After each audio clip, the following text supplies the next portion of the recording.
Let me begin my remarks by complimenting David Smith and his leadership of Upstate Medical University, and critically as a convener for this community. It takes a lot of mettle and foresight to be a convener, especially once you convene, you really give up that leadership to partnership leadership. And of course, that brings me to President Neil Murphy and the Environmental Science and Forestry, ESF, leadership that you provide. So I want to say both to David and to Neil, and of course to Chancellor Nancy Cantor, how impressed I am with the leadership that you have brought together to this community. And I just want to take a moment to thank you both. Thank you guys.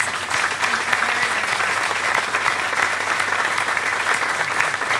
Of course, it's absolutely the kind of leadership I would have expected, having known David Smith these many years.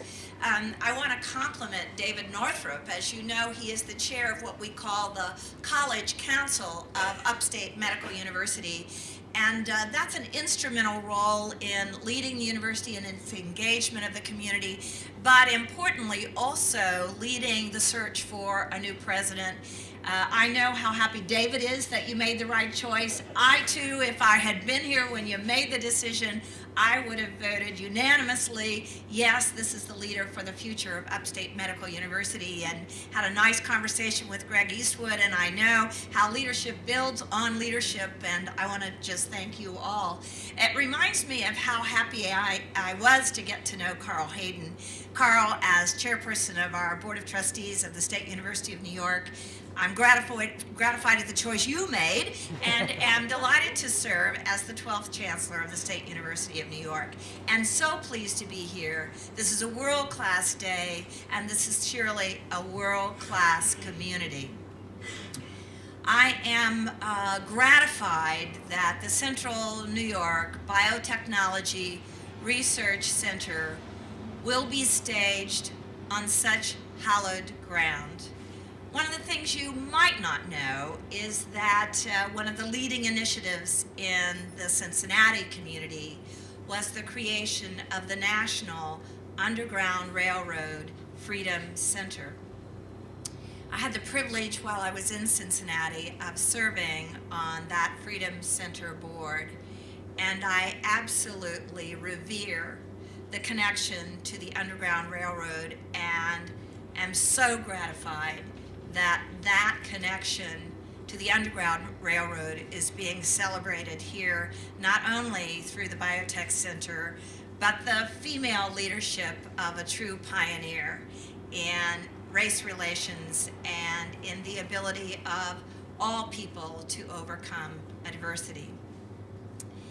I want to compliment the universities, including, as I understand it, 4 community colleges of the State University of New York, who will actually be creating an educational pipeline. Earlier today, I had a tutorial on all of the significant partners that are making Central New York what it can truly become for the state of New York, for this region of our country, and for the world. And I think this educational pipeline, as you observed, David, I think it's prenatal through career after career, and what we have to do is knit this pipeline together and ensure that we have a highly skilled workforce in biotechnology to drive the economic development of this community.